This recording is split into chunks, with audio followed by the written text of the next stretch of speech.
everybody. Here we go. Hi, everyone. Welcome to the Catholic Leadership Network podcast, helping ministry leaders succeed from the beginning. We're here to talk about all those things that no one told you about ministry leadership. So today we're talking about diversity, equity, and inclusion within our ministries. Now, this is a hot topic, and our culture is kind of pulling us in all sorts of different ways around this topic. But we're here with Darius Villalobos, who is the Director of Strategic Partnerships and Diversity, Equity, and Inclusion for the National Federation for Catholic Youth Ministry. Some of you would know that by the initials NFCYM. And thanks for joining us today, Darius. Your job is not easy, just in all of the words that it encompasses and all of the different ways that people assume that they understand what diversity, equity, and inclusion means. So before we kind of really dig into that, could you just give us a little bit about yourself and kind of how your life ministry kind of led to this position in NFCYM? Well, thanks, Sarah. It's great to be with you and Christy as well. So I am a lifelong Chicagoan, born and raised, very proud of that. But all of my family, all of my grandparents were born on the island of Puerto Rico. And so second generation or third generation, depending on how you count generations, Puerto Rican American. And I grew up in the church. My grandfather's a deacon. All my aunts and uncles were involved in parish ministry and life. And so like any normal teenager, I rebelled and had no interest in getting involved in anything in church work. And funny enough, you just can't get too far away from, God's calling. So it was actually my junior year in high school. I had an older cousin who had moved back from Florida, and he had decided he wanted to go through RCIA, but was being a bit of a chicken and didn't want to go by himself. And so, I had gotten confirmed. I knew everything about the faith. I'm an adult Catholic. I was like, yeah, I'll go with you. No big deal. I quickly realized I knew very little about my faith and I had lots of questions. And I think the pastoral associate and the DRE at my parish who are running the RCIA program kind of took note of both my interests and both my level of engagement, and probably saw stuff in me that I just didn't even think of in myself. And so they were really my godmothers in ministry, and invited me into helping and serving in the religious education program. I was really grateful for that because growing up in ministry through RCIA gives you a very different lens when you're doing adult faith formation and you're going through that process of walking with adults in a much more intentional way. And so I think I really matured in my faith quickly because of their mentorship in that process.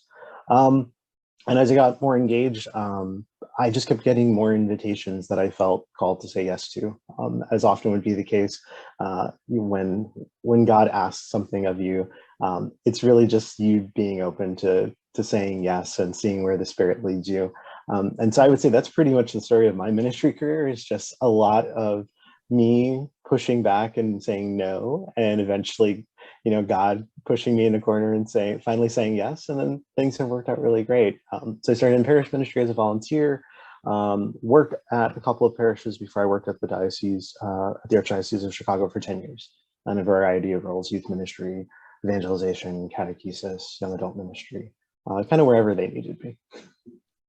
Fantastic. I'm sure I don't know what you are talking about when you say no to God and God saying, yeah, you're doing this. Pretty much got me where I am right now. I say no to all of it. 100% same the whole time, going, no, I'm not doing that. No. Just to this challenge for me, and I think it's probably true for anybody who grew up in the church or pastor kids, who I know who do this. I was really hesitant because I assumed everybody in the parish was asking me to do things because of who my grandfather was.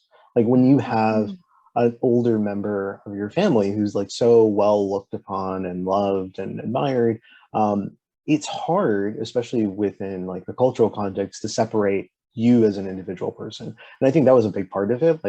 I wanted to figure out my own identity outside of my family, outside of my church. And I knew I could never really do that in that parish in that way. And so it really took somebody who didn't know me well to kind of name gifts in me and invite me to things that I was like, oh, you're not inviting me because of who my abuelo is, you're inviting me because you see something in me. And I think that has always been an important part of my own discernment, is making sure, like, are people really naming things because they see who I am and they're inviting me to do something because of my gifts, or because of what they think I am, or they think who I am based on relationships or based on where I come from. So I think that's really important to just recognize that, like, you do have some control over the invitations you get. It's okay to say no, but I think it's more important to ask the question, like, why me? Like, why are you asking me to do this? Is it because you know me and you know what I can bring to the table? Or do you assume something about me that maybe isn't really there? Mm-hmm. Yeah, that's a good self-awareness, a really good self-awareness. So as we dig into this topic, can we articulate what diversity, equity, and inclusion really is? What do we mean by that? Well, first off, I'd name the fact that there's probably a lot of definitions that you can find if you use Google to look up this information. For me, I think the journey of leaning into diversity, equity, and inclusion work has really been foundational in the gospel. Like, these are gospel values that are tied to not just Jesus's ministry and teaching and the example he set from us, but we can also find it very much grounded in Catholic social teaching. You know, the first tenet of Catholic social teaching is the dignity for each and every human being.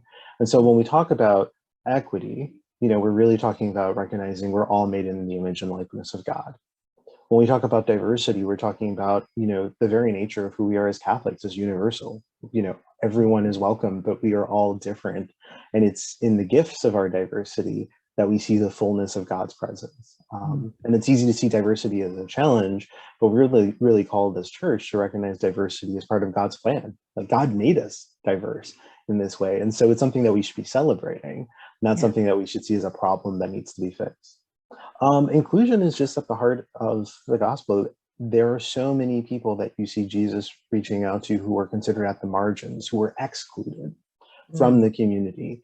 And if you look at any of the parables, particularly when he is present to somebody who, you know, has been marginalized because of sickness, because of illness, because of some sort of, you know, a challenge or some sort of suspect action or background they've done, Jesus is always trying to find a way to bring them back into the community, you know, and the process of getting them there often takes steps around, you know, forgiveness and addressing sin, healing, you know, developing better relationship, but it's always trying to bring them back to the whole, to the center.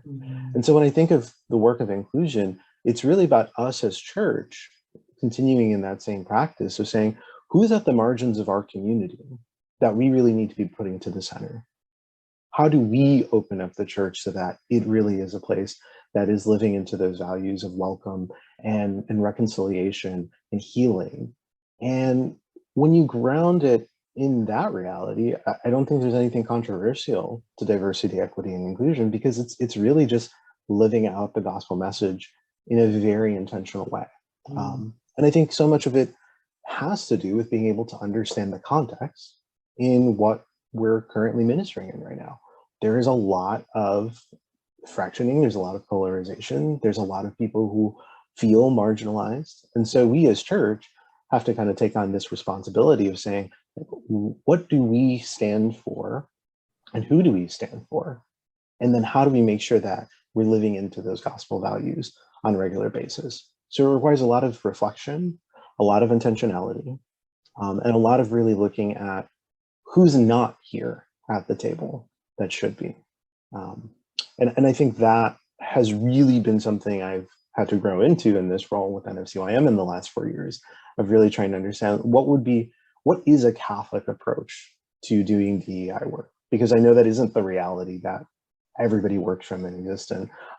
But I'm really grateful. I didn't come in with a DEI background. I came in with a pastoral ministry background and a real love and mentorship in multicultural ministry settings. And so that helped me as I was kind of exploring, well, what does DEI really mean? It really is living out the gospel, living out Catholic social teachings and values. And so I think if we ground it in that way, yeah, it becomes really easy for us to lean into. That's brilliant. Thanks, Darius. That's like really, I feel like that's really helpful to frame the conversation and give us some place to start with and where are we going, which is also Sarah and I here on this podcast specifically are always trying to say like, how is this conversation Catholic? How is that related? So, and it's very clear to see, I think even with Jesus, you see him do this with as he brings in Samaritans who were rejected and ostracized and brought out. And there's nothing that they did wrong or anything. He just was constantly saying, you're excluding this particular group based on race, and that's a problem. But in all of this, you've given us some good ground points to start with. Are there particular like strategies, do you think, that we could apply in ministry in order to start to be more inclusive and welcoming? Yeah, so I think one of the first places I always start at is knowing your context, knowing your surroundings, who is in your community that maybe you don't see on church on Sundays. If we're going to use the parish example for a starting point. So I live in a Logan Square neighborhood of Chicago. Shout out to anybody who knows Logan Square. It's a really interesting and diverse cut of the neighborhoods in Chicago. And if you look around, you'll find a little bit of everything here, mostly Hispanic, Latino, but also a large Polish community that was here, a large mix of young professionals who've moved into the area in the last few years, families. It's a really diverse space. And so when I go outside and I walk around my neighborhood, I see all this diversity and I see all of this like opportunity for meeting so many new people and new cultures and faces. And then when I go to mass on Sunday, I see none of that. And a lot of it has to do with, depends on what time I go to mass. If I go to the Spanish mass, obviously, I'm going to see a lot of Hispanic Latinos there. But even when I go to the English mass, I don't see that diversity of ages, of cultures, of races, of different experiences of church. And so the first question I have to ask is, who's not here? Yeah. Who's not here? And then the second question I have to ask is, from those who are not represented here, who do I know from that community that I could have a conversation with? Because the answers to that question of who's not here, the follow-up question is why they're not here. And you can't answer that on your own. The worst thing that we can do is make assumptions about why people aren't connected to our community or to our organization or to our church until we've really had a conversation with them. Because sometimes the reasons that are not there are not the reasons that we would assume. And I think it helps, particularly having worked with young people for a long time. It's always one of those things where we try and, I've really learned the importance of working with young people, not working for them. So you don't do the work for them. You really have to work in collaboration with them and really let them lead. And so once you've been able to have that conversation and encounter, I think then finding, is there interest from that person in that community to want to be there? Because one of the questions that we have to ask too is, maybe it's something we're doing that is making people feel not welcome or excluded, or that this isn't a place that they want to be at.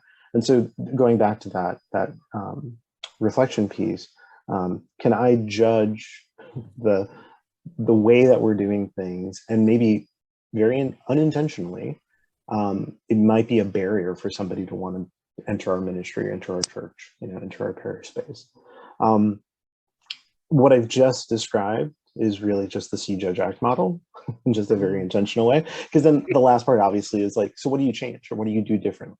Or what do you do with greater intention to then do that outreach? And I think it's quick, because a lot of times we just want to do things to try and make change happen. It's like, ooh, let's do something fun, and then people will come. Well, it's like, maybe people aren't looking for fun.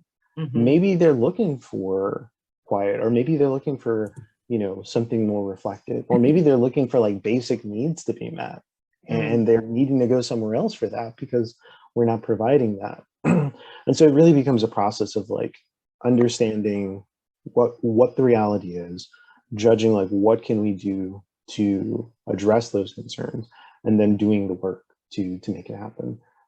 It seems basic, especially when we just make it CJED Act, but it's very practical and it's very intentional in what we're doing, because it's really not about us trying to fix these problems. It's really about us working together with others to find solutions that they feel like they've had an impact in making a reality. Like they have to have ownership of that work too. And even like, I struggle with saying they, because again, it's still the othering thing. It's us and them. It's like, no, we're figuring this out together. Like we are identifying, like we are the community that's doing this work. Well, then I think that's the thing that stops me in my tracks, when knowing that the cultural diversity is so important, and seeing somebody of a different culture than I am and going out to talk to them, what stops me in my tracks is that the only reason I'm going to talk to them is because of the color of their skin or the cultural family that they have. Right? I wouldn't necessarily, I mean, I don't go out of my way to talk to people anyway. Like I'm not like a go talk to strangers kind of person, you know. However, in the church setting, I try and step out of that comfort zone and go and talk to people. You know, but what stops me in my tracks is the fear of tokenism, placating, only talking to them because of their cultural family. And isn't that in itself a negative? Right. So I paralyze myself. How do I stop that? Yeah. So just want to name this, like, introverts unite. I totally get that. Everybody assumes I'm an extrovert. It's only because I'm in ministry that people assume that. Right. So like that stretching of yourself is so important in this work. I think it's good for us to just be really self-aware that, like, yeah, in being intentional, sometimes we're going to identify people because of what they look like or what community they're from, but recognize your intent and recognize that what you're really trying to do is not just gather information. You're trying to encounter somebody for a deeper understanding and really trying to develop a relationship.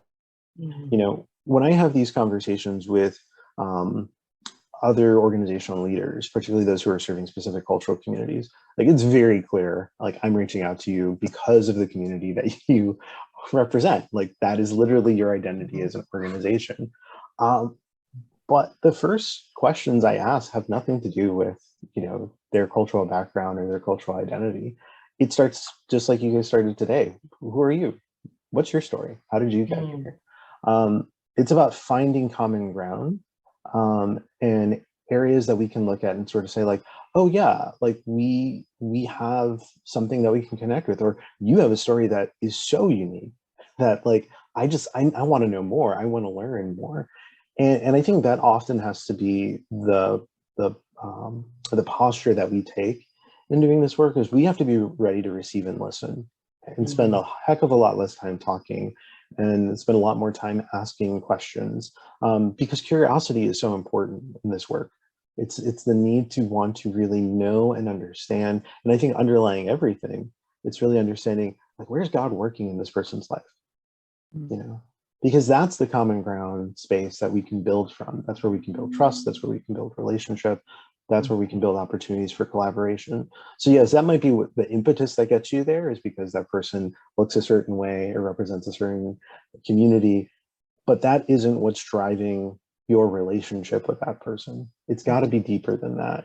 And it's got to be, you know, in a lot of ways, trying to see, do I see God in this other person? Where do I see God in this other person?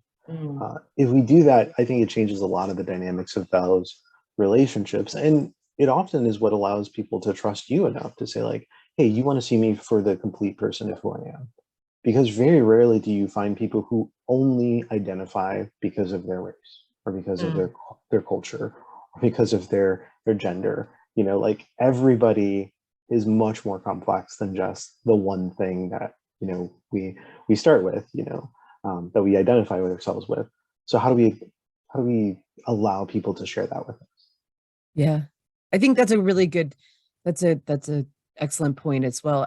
The thing that came to my mind was I was working with a parish that had just where it was physical location had lots of different cultures involved. And one of the things that happened with a particular council that I was working with is a few of the individuals said they were concerned because they had been brought to the council as the representative of a particular group. And things can happen to us where there was a Pacific Islander man, and he, was like, but I'm also a dad and I do all these other things. And there's these other aspects of my life. And then there was a Black woman who was like, I don't consider myself to be an African American, but we do have African Americans in this parish. And it is not right for you to go based on my opinion, my experience of what church has been. I think in as much as like, you shouldn't be looking at a white male cradle Catholic who's 62, and say like, you represent all white men in this parish, like that's not a real thing. But are there other blind spots like that, Darius, that you think that we have that we could identify that help us to be better at the reflection at the outset? Yeah, I think you named that. Like, tokenism is always one of those challenges that we're trying to wrestle with. And I've often described like tokenism can sometimes be the best, worst option to start with when we have nothing else to start with. Okay. But I think the idea of sort of naming like we want to address the lack of diversity in a group or room, like we have to start somewhere. I think you do have to begin with those initial identifiers. But I think part of what you're pointing to is this idea of, in asking deeper questions, we honor the rest of that person's identity and gifts and experience and talent, not just you're here because you're Black or you're Hispanic Latino or you're Asian Pacific Islander and we're trying to fill a quota.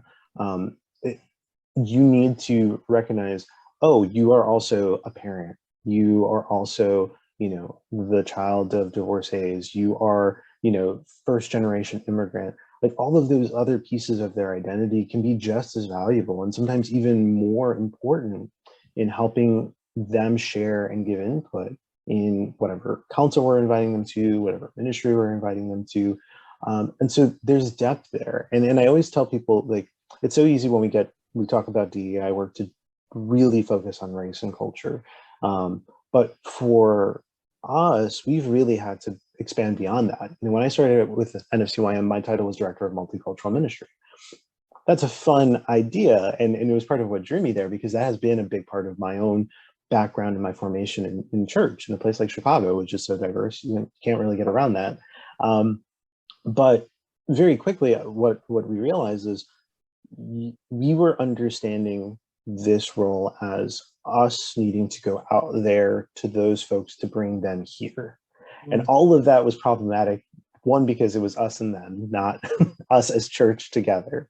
And two, the goal should never have been for us to bring people to our organization. The goal had to be, how do we change so that people want to be here in the first place? Like, what are we doing or offering that's attracting them? And I think that's a more honest invitation to make for people. It's like, I'm inviting you here to help us figure out, how can we be better? How can we be different? I'm not asking you to give all of yourself to us and then thank you, bye. Like there's a different relationship there. And I think even being explicit and upfront about our expectations and what we're doing can diffuse a lot of that struggle in those conversations where people feel like you're not really seeing me for me as a person, or you're using me, because of a particular identity I have. You're not really celebrating the other gifts that I have. And so just being really upfront with that, and I've told people, like, if that is something you're trying to do, you're trying to become more diverse, then name that as a problem, and that this is part of your goals and working towards addressing that. I mean, anybody that you're inviting to that conversation knows that up front and is going to be so appreciative that it's like, oh, that's great. I'm glad you're doing that work. Also, I may not be the best person to offer the insights you're looking for. And then give people an out to say, like, yeah, I don't want to do this. Like, that's totally okay. But I think that's a much more honest approach than just inviting people, and then they realize like, oh, you need me to be the Latino guy in this room. You know, like then if it's after the fact and after they've accepted the invitation, then you feel kind of like, oh, I'm being used, rather than I'm being welcomed and honored, and my gifts and experience are really contributing. Yeah, I think it's important for me to add here that in that particular case, when it came out that like the individuals, it wasn't after the fact kind of a thing, and their feelings were hurt. And then also the feelings of the group were hurt as well, because there was just that, you know, that grading of like, this isn't what we thought that the relationship was. And I think something that you said earlier in the conversation is really important here. I mean, we joked a little bit about the see, judge, act, but I think see/listen, it's got to be that listen carefully to one another. I think that, and again, we can look at Jesus and say, that's where the example comes from. Jesus did so well. You know, people come running up to him and ask him a question, and then he would say, what are you really asking me? You know, and then dig into that to find what's missing. So Sarah, I see the wheels turning over there.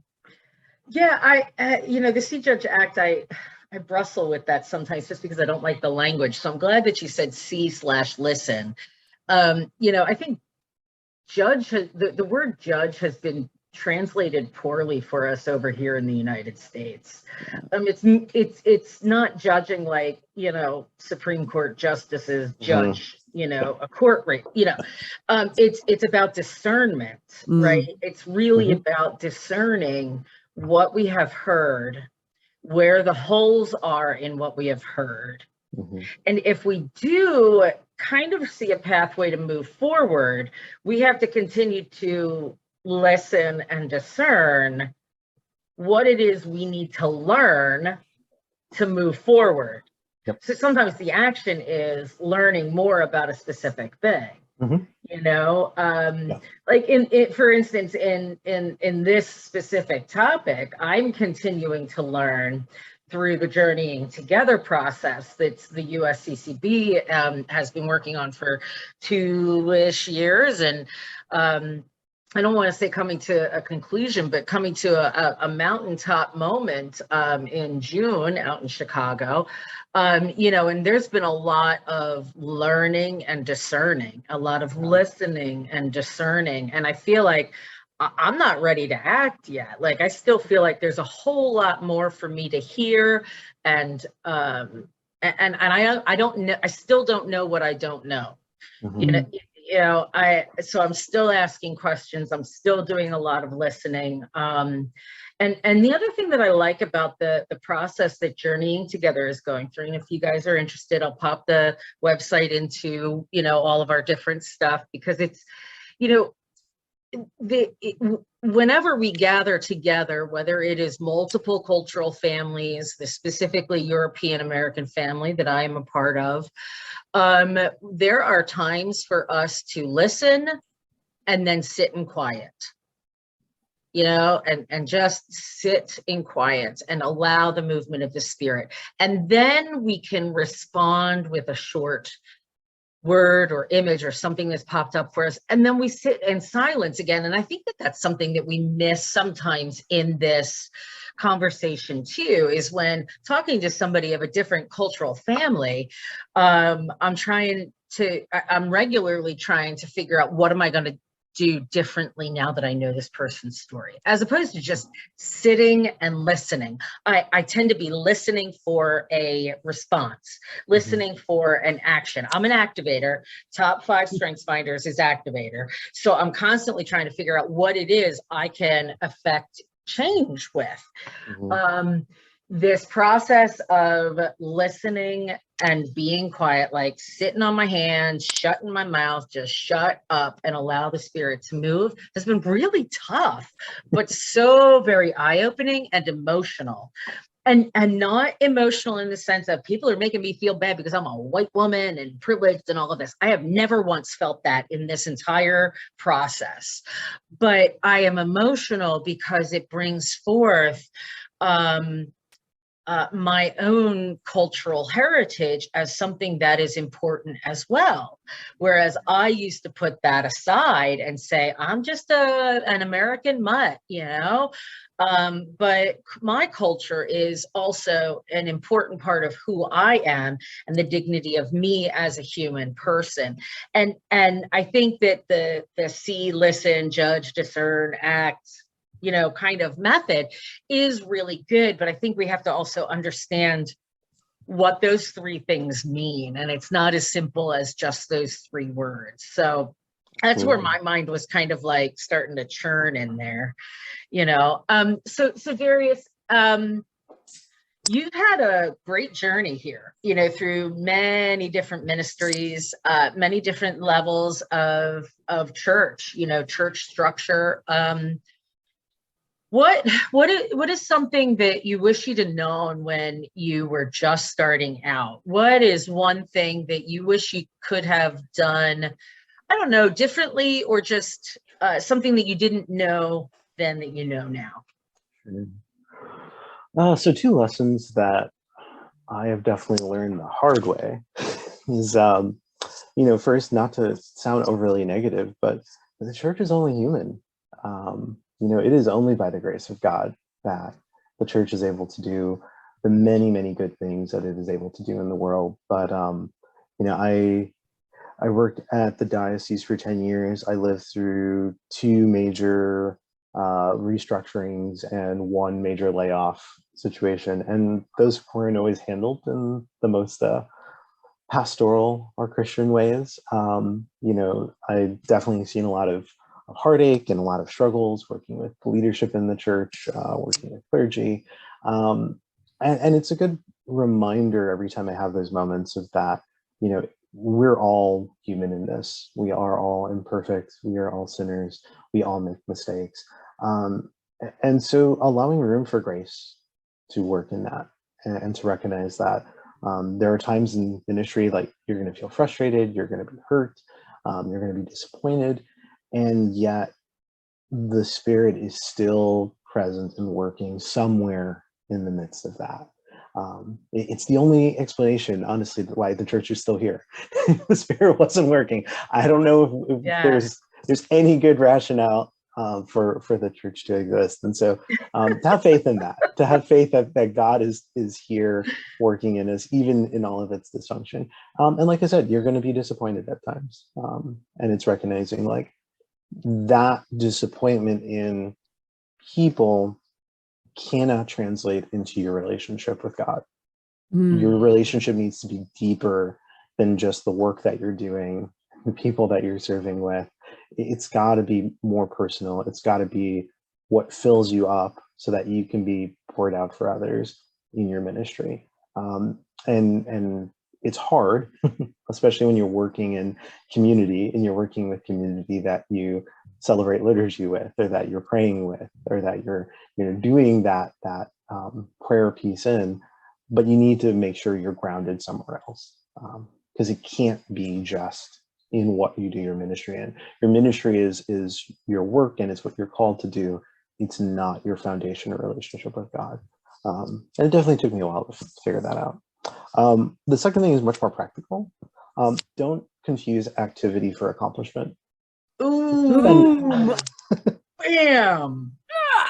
Yeah, and I've definitely struggled with that over the years, because I think there's a lot of well-intentioned things happening in ministry, but what's the goal? Where are we trying to get to? How is this moving forward the kingdom of God?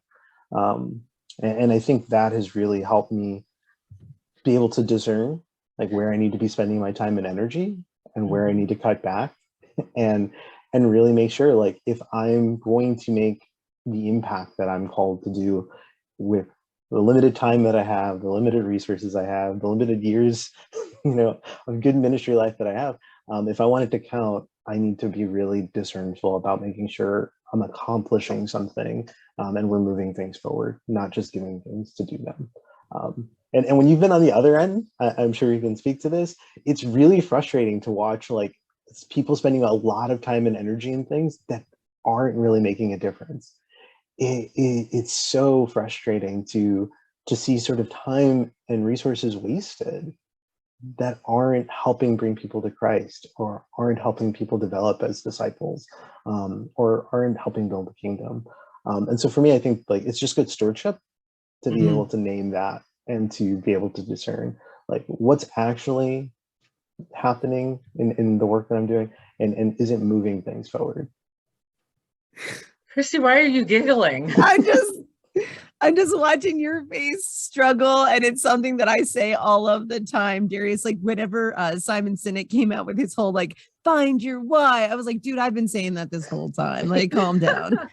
Hey, and it's good to be reminded of that. Like, it's not just a church problem. Like, there's so much of that in the world where we just fill our time and our lives with doing stuff to do stuff. But I think we're really called to a greater purpose. We're really called to, we are called to mission. And, as one of my professors likes to remind us, like, the church doesn't have a mission. The mission has a church.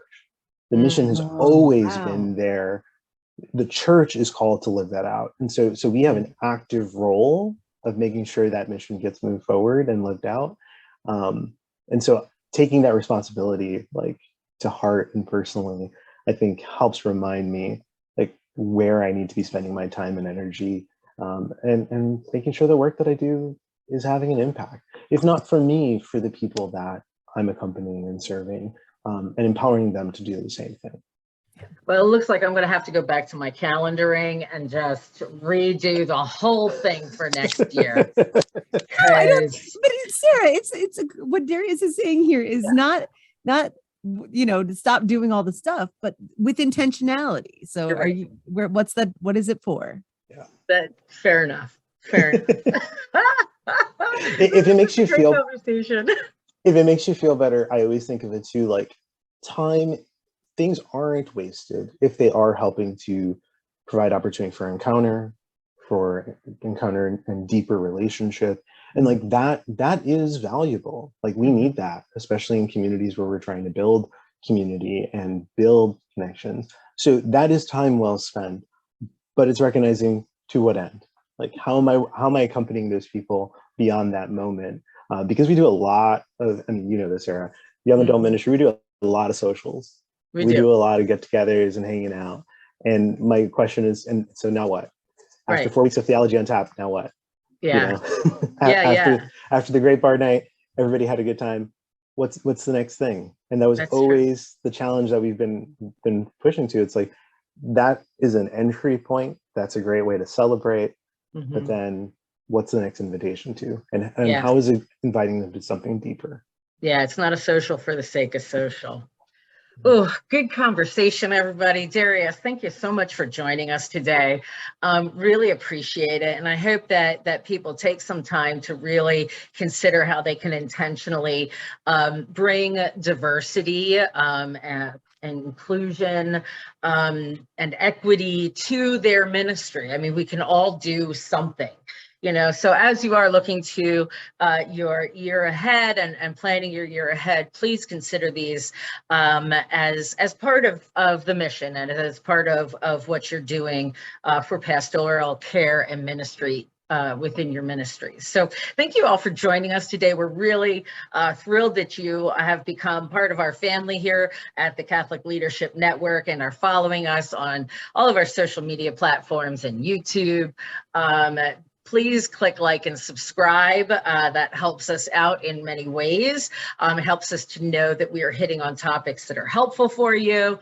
So please drop your comments below and in our Facebook group we have. Feel free to join us there and continue this conversation and help us to know we're on the right track and helping you to be the best ministry leader that you can be, and sharing things that we wish we'd have known when we first started out. What are some of the things you wish you knew when you first started out or wish you would know now? So thank you for joining us, everybody. Have a wonderful week, and we will see you next time. See you later. Peace.